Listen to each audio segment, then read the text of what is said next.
¿Qué tal? ¿Cómo le va? Bienvenido. El tema de hoy es el virus de la inmunodeficiencia humana. Le vamos a dedicar el programa entero a este tema. Enseguida van a estar con nosotros la doctora Isabel Cassetti y el doctor Héctor Pérez del Hospital Fernández. La doctora Isabel Cassetti es de FUNSEI. Y con ellos vamos a comentar una serie de informes especiales que hemos preparado justamente sobre el virus del SIDA. Vamos a recordar que este no va a ser un programa más. Hemos preparado esa serie de informes y hemos viajado hacia los Estados Unidos, hasta la ciudad de Filadelfia, para entrevistar a la doctora Randy Levitt. Ella es una eminencia, es la científica que descubrió el Indinavir, una droga clave en la lucha contra el SIDA. Todo este material en el primer bloque ahora.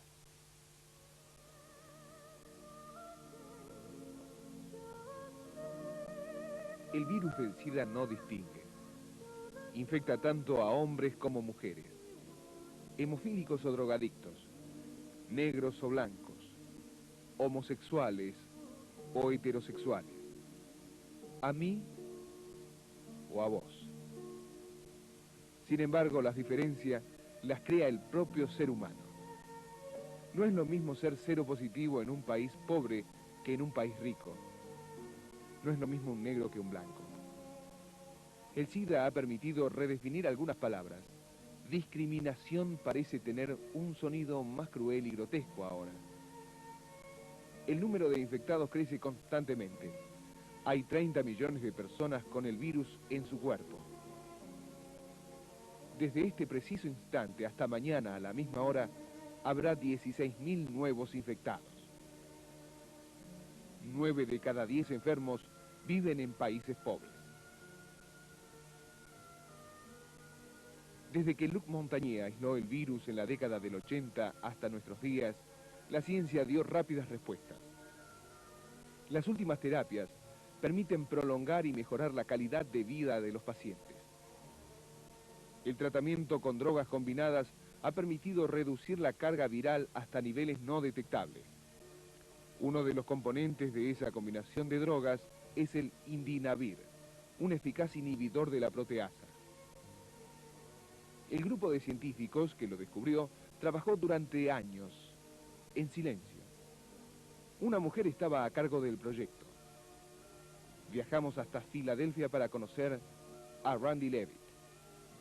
Ella es simple, amable. La primera pregunta es sobre su descubrimiento. Indinavir is a drug that works against the AIDS virus. It's a class of drug called protease inhibitors, which are very potent in inhibiting the virus. It interferes with actually the assembly of the virus, the processing of the proteins, and actually putting together the virus. ¿Cuál fue su papel en el equipo de investigación?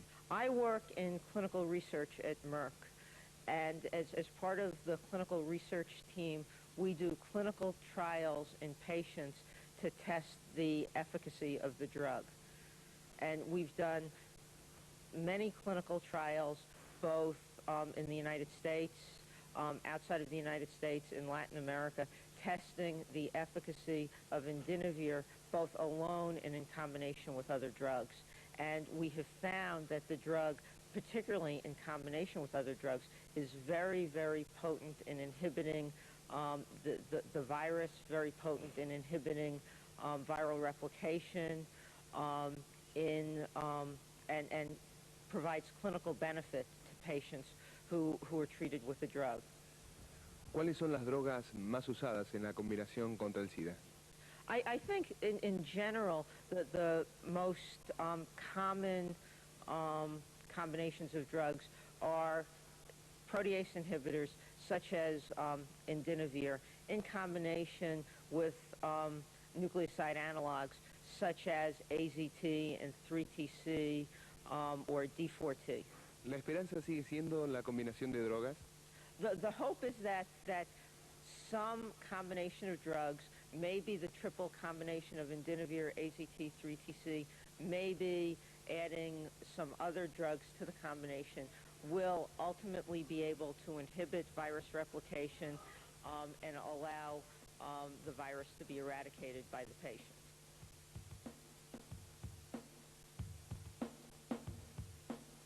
Randy Levitt parece siempre concentrada. Pocas veces se permite una sonrisa. ama hablar de su trabajo. La terapia de drogas combinadas es su tema predilecto. ¿Cuán peligroso es interrumpir el tratamiento? Porque en la Argentina en ocasiones faltan drogas. Interruption of therapy is not good. What happens is if you treat the patients, you suppress the virus, and their immune system can get better. If you stop drugs, then the virus replicates again and can continue to cause damage. What's even worse for the patient, though, is if the patient doesn't take all of the drug they're supposed to take, if they, say, take half the dose, because then the virus can develop resistance to that drug, and that drug will no longer be effective. ¿Usted conoce el tratamiento con hidroxicarbamida del científico argentino Jorge Vila en Francia? That's some very exciting new work that was recently described. This does not apply to the protease inhibitors, but it appears that using hydroxyurea in combination with the antiretroviral drug DDI markedly increases the efficacy of DDI. ¿Está al tanto del trabajo del científico argentino Julio Montaner en Canadá? Yes, Julio Montaner has done a number of very good clinical trials with a number of AIDS drugs, including indinavir. En Estados Unidos ha bajado el 26% la tasa de mortalidad del SIDA. Esto es un gran avance, ¿y cuáles han sido las claves? I think the decline in deaths due to AIDS coincides with the introduction of protease inhibitors and potent combination therapy, the use of what we discussed, triple combination therapy such as indinavir, AZT, and 3TC, which leads to marked improvement in patients with HIV. ¿Los avances científicos van a provocar que la gente se cuide menos? I think it's still very important for people to know that AIDS is still a devastating disease. We are making great advances, but we have not cured AIDS, and that although we can decrease the amount of virus in a patient's blood to undetectable by current methods, it doesn't mean that there's no virus there. And in fact, there's evidence that these patients may have low levels of virus and can still transmit the virus. So patients still need to be very, very careful, and AIDS is still a devastating disease. La combinación de drogas contra el SIDA tiene varios componentes. ¿Los científicos buscan una única pastilla o una única vacuna contra el virus HIV? Yes, I think that there's a major effort to find new classes of drugs and more potent drugs. But I think overall the feeling is that probably no single drug is going to be capable of eradicating the virus, and that you're going to need a combination of several potent drugs, and that no one drug will do it.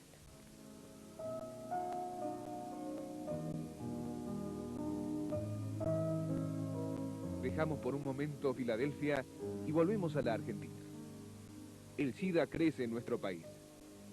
Entre 1982 y julio de 1997 se declararon 10.889 casos. Organizaciones no gubernamentales suben la cifra a 150.000 infectados. Buenos Aires encabeza la estadística con un total de 4.400 casos. Le siguen Capital Federal con 4.000 y Santa Fe con 800 infectados. Fuente: Ministerio de Salud. Las encuestas indican que 4 de cada 10 argentinos no usa preservativos y que 1 de cada 3 jóvenes no le teme al SIDA. Las campañas del gobierno, deficientes o inexistentes, no parecen apuntar a revertir esta tendencia. A nivel mundial, la preocupación está puesta en los altos costos de los tratamientos. ¿Cuáles son los factores que inciden en el precio de la terapia? These drugs are very expensive to make and very expensive to develop. So the development of one of these drugs takes years and years. They're difficult to synthesize, to make, and they need to be tested in many, many patients. So I think at least a large part of the expense of the drugs is the expense in developing the drugs. ¿Usted qué le querría decir a un enfermo de SIDA? I think that there are many drugs available now that are very, very potent and can clearly impact on the clinical progression of the disease. And I think it's very important to take a combination of drugs, to take the drugs the way they're prescribed, and it's important to take the most potent combination available as early as possible. That's at least our current thinking. So to take the most potent combination of drugs you can, take it as prescribed, and there's a good chance that that virus will be suppressed and that the patient will have some clinical benefit, delay the progression of their HIV.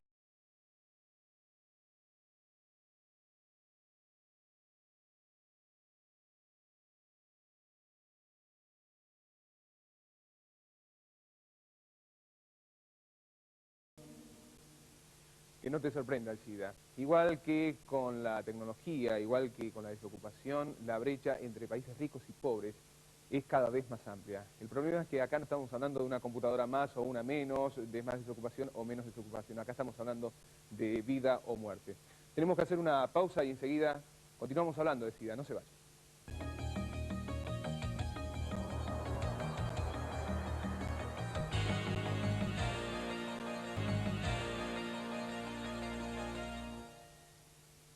Seguimos en TN Ciencias, ya está con nosotros el doctor Héctor Pérez de la Fundación Huésped, también del área de infectología del Hospital Fernández. Doctor, bienvenido. ¿Qué tal? Muchas gracias. Doctor, hemos visto en la primera parte aquí en TN Ciencia el informe grabado en los Estados Unidos y también hemos echado un vistazo a la situación del SIDA en la Argentina. ¿Cuál es su opinión? Lamentablemente los datos no son para nada alentadores. Yo creo que el dato más elocuente con respecto a lo que ocurre con la epidemia en la Argentina es que en el año 96 la epidemia aumentó como nunca en los heterosexuales. ¿Esto qué nos indica? Nos indica que cuando uno tiene que poner un grupo que se expone a riesgo, en el caso de los heterosexuales, personas que tienen sexo con el otro sexo, tiene que poner todas las personas que se pueden exponer por esta vía. Y en la Argentina serían aproximadamente 20 millones de personas que no tienen sexo protegido, que no utilizan preservativo y que tienen relaciones sexuales circunstanciales o con gente que conocen o desconocen y que se están exponiendo. Esto hace que para nada sea alentador el panorama, que para nada sea alentador el futuro, porque además la Argentina hoy por hoy mantiene uno de los datos más importantes de incidencia de casos en menores de 15 años. Y esto se da porque lamentablemente tenemos muchas mujeres infectadas y estas mujeres que son jóvenes, fértiles, están trayendo al mundo chicos que en algunas oportunidades los infectan y este es otro problema realmente importante también en la Argentina. ¿Los números que usted ha dado son comparables con el de países subdesarrollados? Bueno, no podemos identificarnos con lo que ocurre, por ejemplo, en África. Usted sabe que aproximadamente en algunos países de África el 20% de las mujeres embarazadas está infectada por HIV. Pero no estamos tan lejos tampoco. En la República Argentina, estudios de vigilancia centinela efectuados en La Matanza por el Programa Nacional de SIDA arrojan datos de que aproximadamente el 4% de las mujeres que consultaron al servicio de obstetricia sin tener ninguna condición en riesgo estaban infectadas por HIV. Esto no quiere decir que La Matanza está peor que San Isidro, no. Es un muestreo, pero nos habla bien a las claras que hoy por hoy el conurbano bonaerense, la provincia de Buenos Aires, la capital federal, tienen aproximadamente el 80% del total de casos de SIDA del país. Y esto es un dato realmente importante. Y ante todo esto, ¿usted cómo ve al hospital público? Bueno, yo trabajo en el hospital público, le agradezco a la sociedad que me haya permitido formarme, que me haya dado una universidad gratuita, libre. Pero bueno, hoy por hoy el hospital público está soportando el embate de lo que es la epidemia. El hospital público está soportando desde ya hace mucho tiempo, desde el año 82, cuando internamos el primer paciente en el Hospital Fernández, la situación de que la mayoría de los pacientes concurren al hospital público. Y esto hace que, bueno, quizás no estén dadas las presunciones de lo que tiene que hacerse en prevención, de lo que tiene que hacerse en terapéutica, se está invirtiendo mucho dinero, quizás no el dinero que sería necesario en la prevención, Claro. porque estamos corriendo un poco la enfermedad desde atrás. Compramos remedios para los enfermos, pero no evitamos de que se infecte más gente. Yo creo que esto es una situación que tendrá que cambiar en algún momento. La historia médica argentina ha dado gente célebre en el campo de la prevención, Ramón Carrillo, Oñatibia, personas que, bueno, ahora quedan los nombres en el Ministerio de Salud como grandes salones, pero en los cuales tenemos que aprender que la prevención es fundamental porque lamentablemente no tenemos una cura. Yo creo que el gasto que va a hacer el Programa Nacional de SIDA para el año que viene es muy importante, aproximadamente más de 60 millones de dólares, pero creo que se sigue invirtiendo muy poco en prevención. No solamente en un spot publicitario, hay que invertir en educación.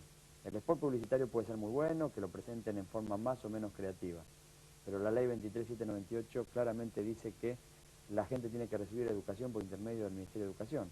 Si vamos al dato de quienes se infectan en la Argentina, sabemos que las mujeres tienen un promedio de enfermedad de 24 años y en los hombres es aproximadamente de 30.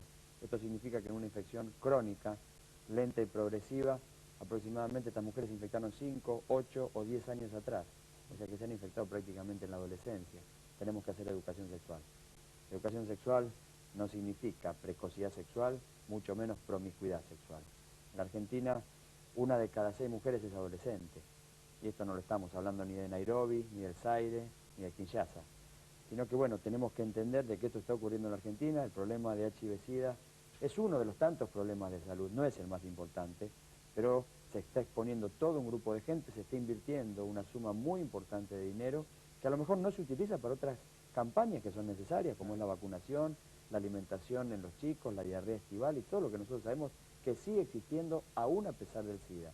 Pero no podemos hacer como el avestruz, meter la cabeza en el agujero y decir esto a nosotros no nos va a tocar. Ahí veíamos a la doctora Randy Levitt cuando le preguntábamos si estos avances, los últimos avances en la combinación de drogas, llevaban a que la población baje un poco la guardia en cuanto a la prevención. Es decir, en parte tenemos culpa de los medios de comunicación cuando se anuncian estos avances. ¿Puede llegar a ocurrir esto, que la gente escuche que hay avances en la combinación y digo, bueno, ya no es tan necesario cuidarme? Esto es elemental, lo que usted me dice, nosotros lo hemos podido comprobar en la Fundación Huésped, una encuesta efectuada a chicos adolescentes y aproximadamente la tercera parte de ellos no se cuidaba como antes, porque ya piensan que, bueno, está la solución cerca. Si no tenemos solidificada la situación de que la gente tiene que cuidarse, de que tiene que tener sexo protegido, en la Argentina la mitad de los enfermos de SIDA son adictos. Esta sociedad adictiva la hacemos entre nosotros. Yo sé que usted no se droga, yo tampoco me drogo, pero en nuestras conductas somos adictivos. Hoy por hoy, adictivo significa tomar una pastilla para acostarme, otra para levantarme, una para comer y otra para no comer. Sí. Y los chicos ven este ejemplo de los grandes. Yo tengo 2 chicos de 6 y 8 años, que siempre son mi ejemplo en cada una de las charlas, pero si en algún momento en la adolescencia mis hijos se infectaran, yo no le voy a venir a reprochar a la sociedad que la sociedad los infectó, sino que yo no fui lo suficientemente adecuado, no le di la información y la educación para que ellos no se expusieran al virus. Esto de tener nuevos cócteles, de tener nuevas esperanzas, nuevas alternativas, no nos tiene que hacer flanquear las defensas de decir, tenemos que seguir previniendo, tenemos que seguir evitando el contacto sexual no protegido, las adicciones, el compartir agujas, que lamentablemente son los problemas que vamos a tener de aquí a los próximos 10 años como mínimo. Vamos a reiterar, a una cosa de ser redundantes, cuáles son las vías de contagio y las formas de prevenirlo, por favor. Las vías de contagio desde el año 81 siguen siendo las mismas conocidas, fundamentalmente la vía sexual. Se pensaba en un primer momento que era justamente la relación homosexual la más frecuente. Peste rosa se había caratulado primero. Claro, pero la peste rosa tenía que ver con las manchas del sarcoma de Kaposi. Acá algún matutino en ese momento lo identificó con que era la peste de los homosexuales. La vía homosexual es una vía de transmisión, pero lo más importante es que los heterosexuales han prácticamente sobrepasado en forma clara en el mundo y en la Argentina. La epidemia en los homosexuales en la Argentina aumentó 8 veces, en los heterosexuales 70 veces. Por lo tanto, evidentemente, esta es una enfermedad de transmisión sexual. El sexo no protegido hace que esta sea un mecanismo de contagio cuando los líquidos orgánicos están intercambiándose. Es decir, sexo sin preservativo. Exacto, sean fluidos seminales o los fluidos vaginales. La mujer en esto tiene un riesgo 2 a 20 veces mayor que a la inversa, porque la mujer es receptiva, la mujer difícilmente en una sociedad machista le puede decir a su pareja que se ponga un preservativo, y en tercer lugar un problema económico. los países en vía de desarrollo, muchas mujeres trabajan sexualmente. Y las mujeres que trabajan sexualmente justamente están trabajando con el sexo. Difícilmente le pueden decir a su pareja que le paga que se ponga un preservativo. Esta es la principal vía, la más importante es una enfermedad de transmisión sexual. 3 países en el mundo, fundamentalmente España, Italia y la Argentina, tienen otro riesgo importante, que es la sangre. La sangre, las transfusiones de sangre, bueno, esto prácticamente hoy por hoy está dejado de lado porque en la mayoría de los lugares se está haciendo por ley, la 22990, que toda la sangre sea testeada. Por lo tanto, las transfusiones de sangre prácticamente no tienen riesgo. Pero el problema de la sangre en la Argentina tiene que ver fundamentalmente con las adicciones. La mitad de los enfermos de SIDA en la Argentina son adictos, son chicos jóvenes. La mayoría, casi el 80% de estos chicos no termina la escuela secundaria, por lo tanto la educación también es un problema importante. No podemos esperar de ir a educar a los chicos en 4º y 5º año, porque el 80% no termina la escuela secundaria. Este es uno de los grandes problemas en cuanto a la transmisión sanguínea. El accidente laboral es insignificante, es muy poco probable que alguien se infecte por la vía sanguínea por un accidente laboral. Existen, pero es una miscelánea. Y el tercer factor, conocido hasta ahora, que va creciendo a medida que se infectan más mujeres, es la transmisión materno-fetal. Para esto, tenemos la mejor noticia que ha ocurrido en los últimos 10 años. El administrar drogas antirretrovirales a las mujeres embarazadas disminuye el riesgo del 25 al 8%. Usted dirá, bueno, no lo disminuye al 0%. En medicina nada es 0%. Lamentablemente no podemos, pero se ha hecho un avance muy importante, que es reducir casi un 70% la transmisión materno-fetal. Esto justifica otra situación, que las mujeres que están embarazadas se controlen. Lamentablemente sigue ocurriendo en la Argentina, en la capital federal, en la provincia de Buenos Aires y en la mayoría de las provincias, que la mayoría de las mujeres no se controlan el embarazo. Hoy por hoy, el control del embarazo justifica el pedido de un análisis de HIV. Hablábamos antes que un estudio habla de que el 4% de las mujeres en una localidad del conurbano bonaerense está infectada. Sí. Y bueno, hoy por hoy tiene una herramienta para frenar esta transmisión.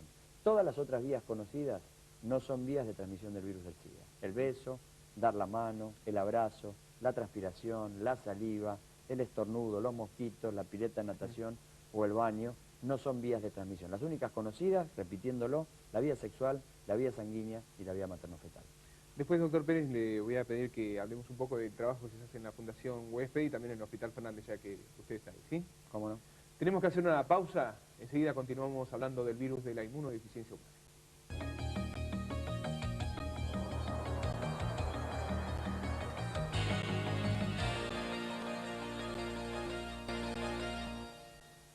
Seguimos en PN Ciencias, si usted recién llegó estamos hablando de SIDA. En esta media hora también vamos a ver la segunda parte del informe, la entrevista con Randy David, la mujer que descubrió el Indinavir. Ya está con nosotros la doctora Isabel Cassetti.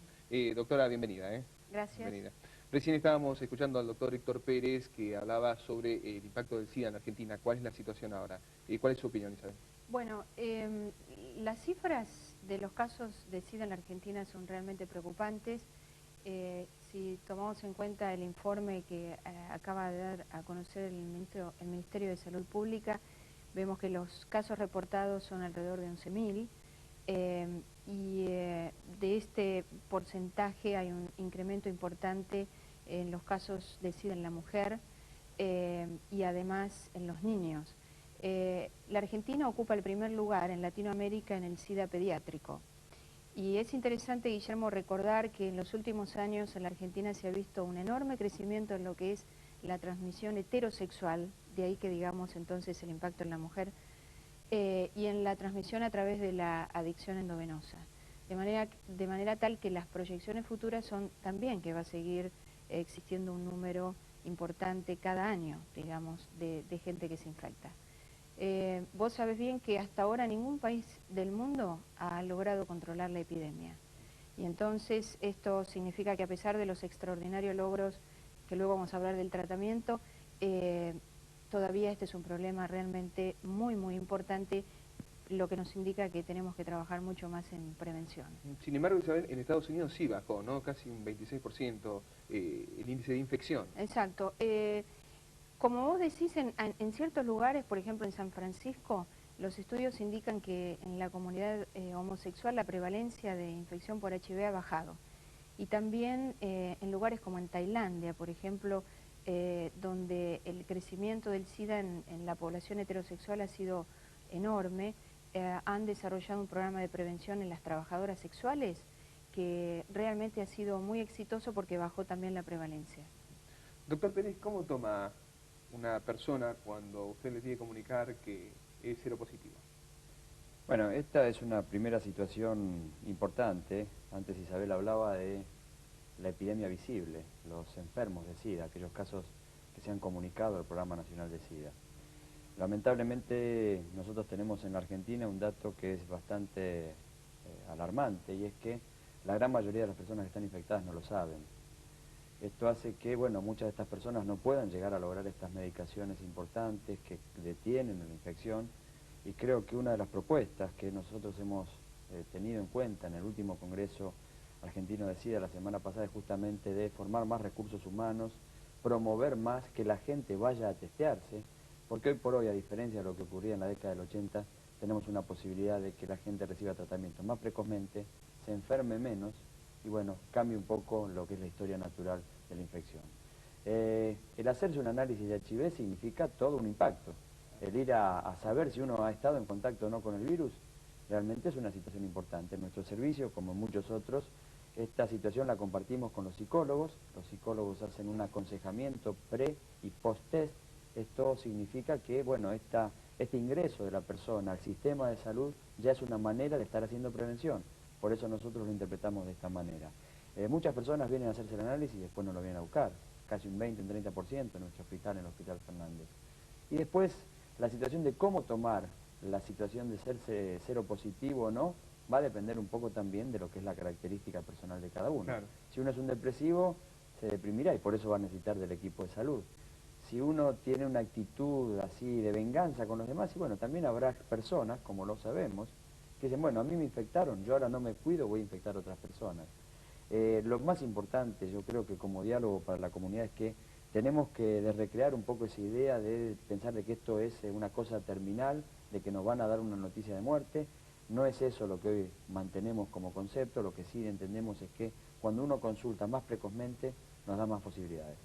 Isabel, cuando hablamos con ustedes, los especialistas, ustedes llegan a hablar del periodo de ventana. Si yo hoy tengo una situación de riesgo, ¿cuándo voy a saber si, en definitiva, tengo o no el virus? Definitivamente en 6 meses, digamos, porque el periodo de ventana ha sido extensamente estudiado durante muchos años y hoy sabemos que alrededor del 90% de las personas ya empiezan a positivizarse a partir digamos, el tercer mes, prácticamente el 90%, y 95% y un poquito más ya el sexto mes.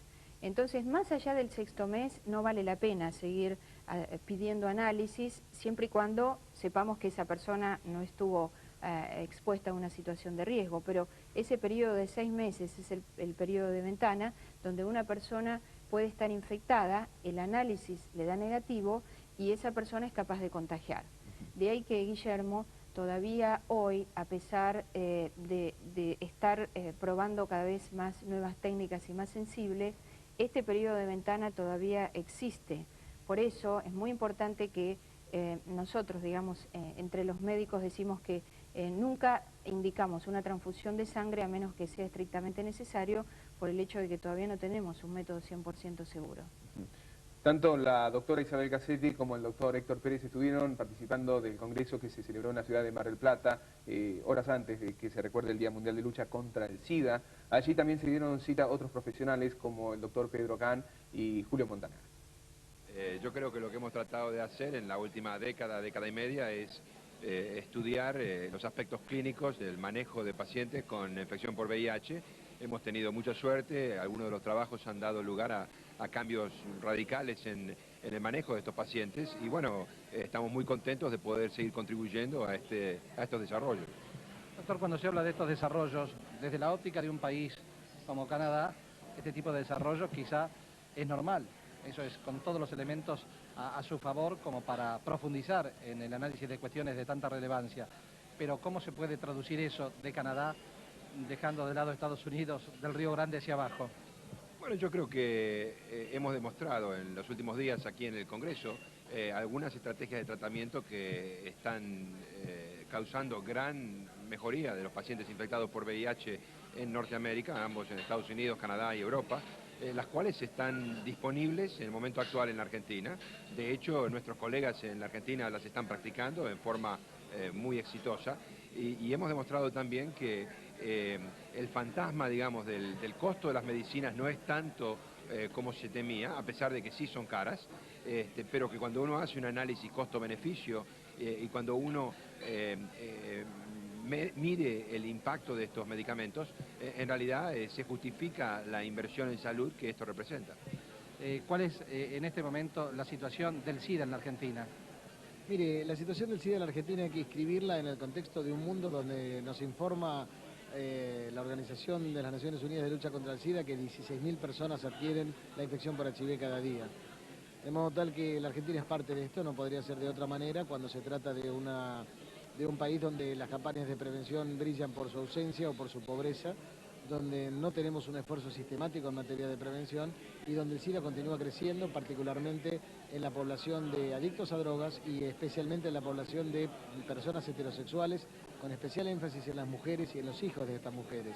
La Argentina ostenta el triste privilegio de tener el récord en América de la tasa de transmisión perinatal, dado que mientras que en todo el resto de América Latina el 2% de los casos son por transmisión materno-fetal, en la Argentina esa cifra trepa al 6%, es 3 veces tanto.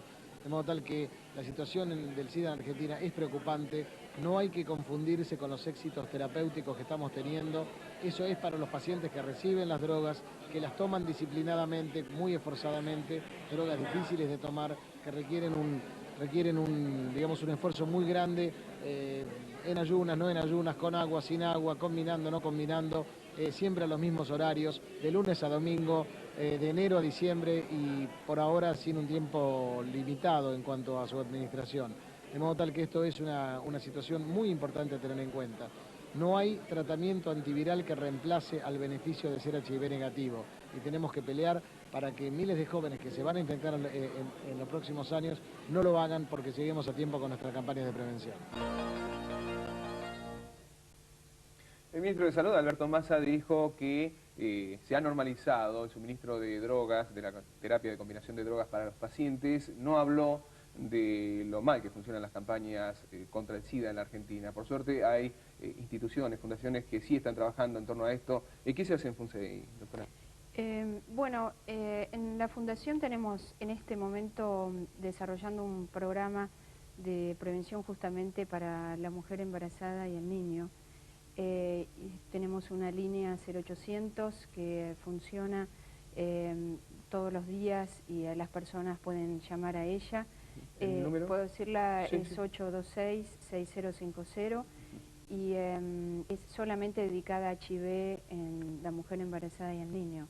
Estamos trabajando con grupos de personas, hombres y mujeres, digamos, no necesariamente en este nivel que hablaba del embarazo y la mujer, tratando de dar charlas a través de talleres, a través de grupos de orientación y apoyo, en fin, hablando un poco, como conversábamos con Héctor anteriormente, enfatizando el tema de la prevención, Claro. porque como decíamos antes, a pesar de los logros, la herramienta más eficaz es la prevención. Entonces tratamos desde nuestros trabajos enfatizar en eso.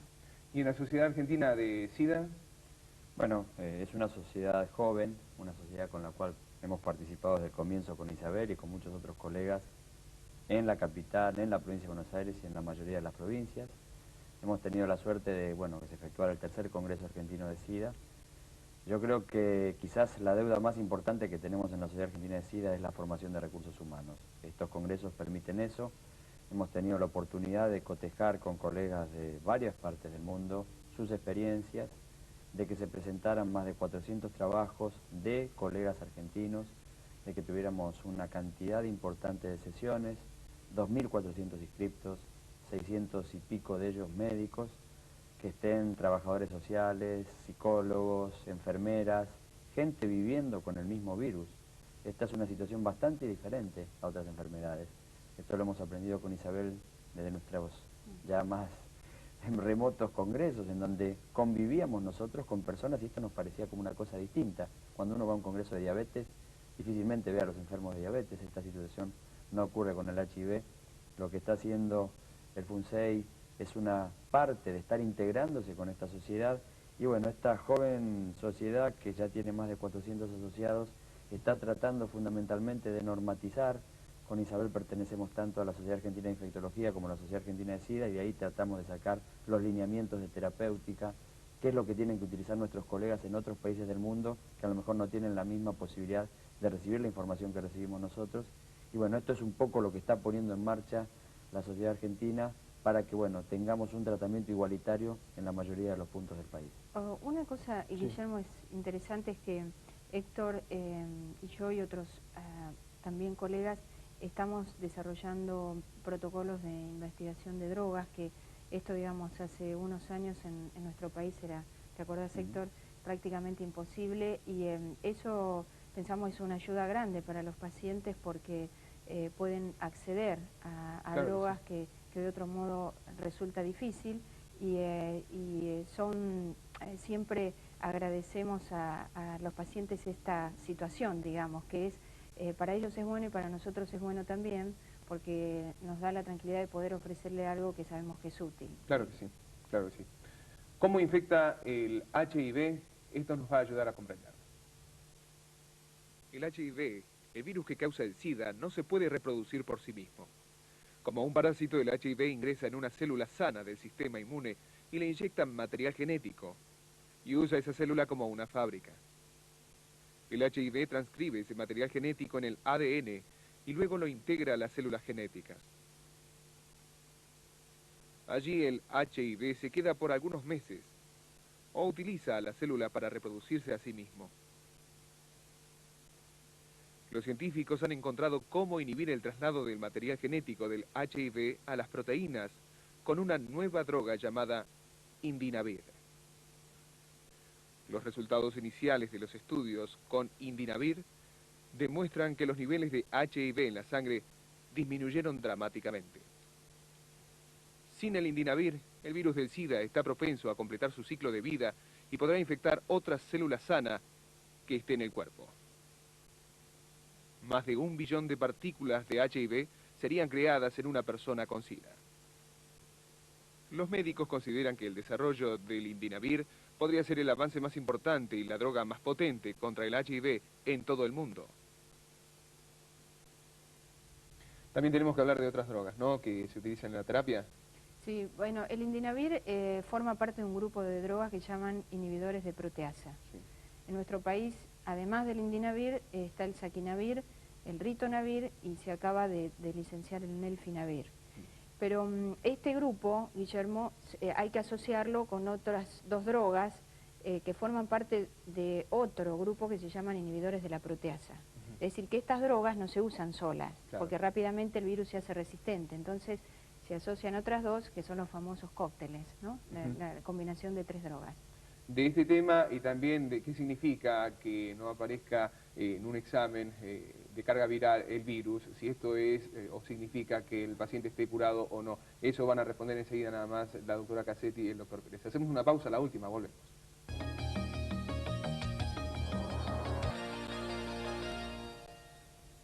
Seguimos en TN Ciencia. La terapia de drogas combinadas abre una nueva esperanza. Cuando al paciente se le realiza un estudio de carga viral, da negativo. Isabel, ¿esto significa que está curado? No, es una linda pregunta porque cuando leemos los diarios hay así mucho optimismo, que es lógico porque los logros han sido muchos por el tratamiento, ¿no es cierto? Sin embargo, hay que tener en cuenta que todavía la enfermedad no se cura. El hecho de que dé negativo, como vos decías, o una carga viral no detectable, significa que el tratamiento fue muy eficaz en bajar la cantidad de virus que hay en la sangre, pero esa persona sigue contagiando.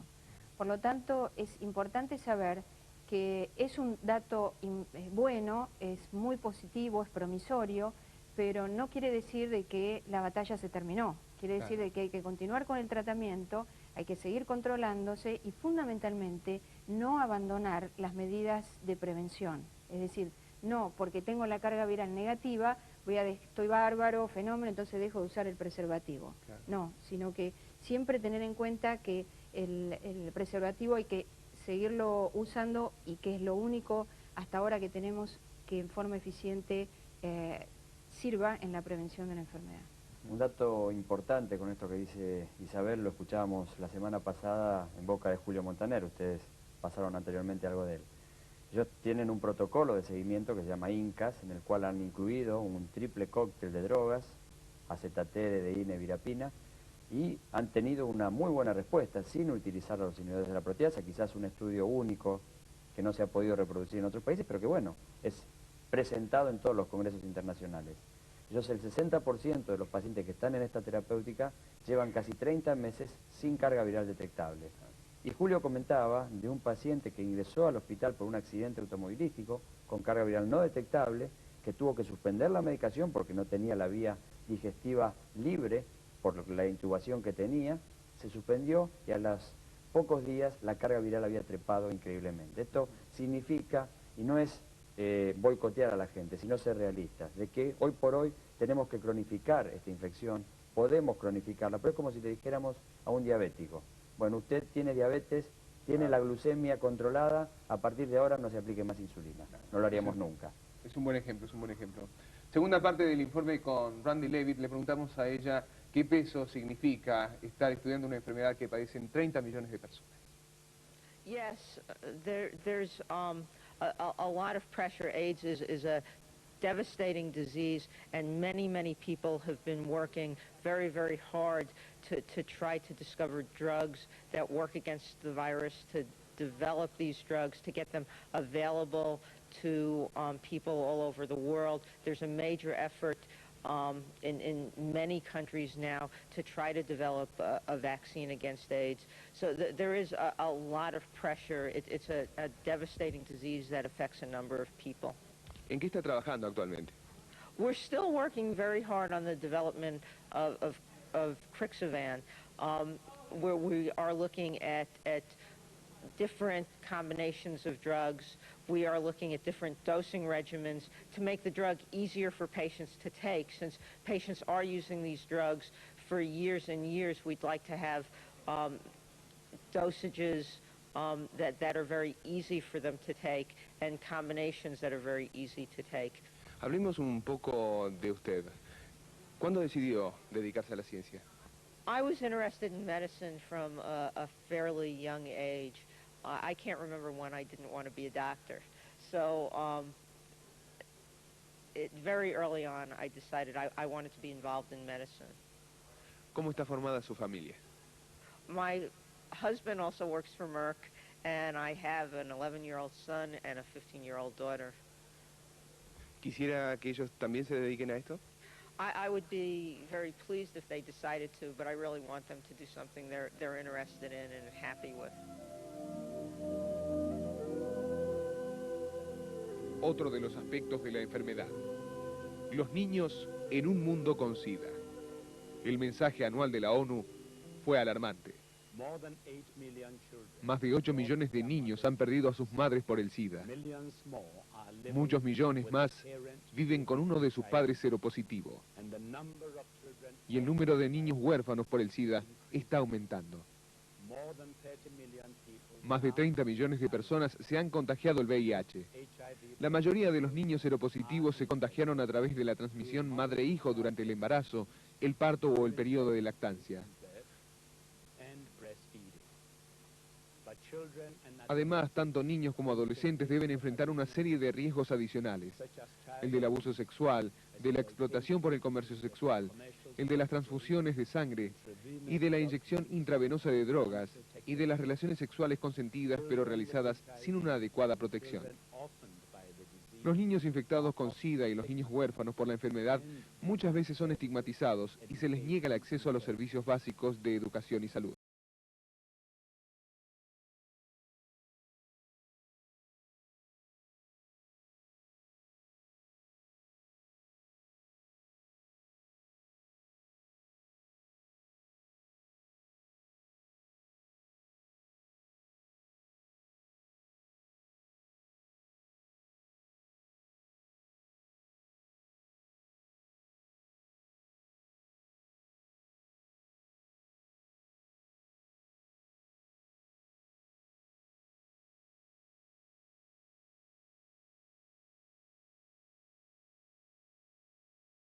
científica reconocida, trabaja en un país que dedica muchos recursos a la ciencia e investiga una enfermedad que sufren 30 millones de seres humanos. ¿Es lo máximo? It's one of several important things. I mean, my work is very important. My family is very important. I'm glad to be working in a field and in a company where I feel like I'm doing something good. I feel like the drugs we are developing are very important and helping people. And I'm proud to be able to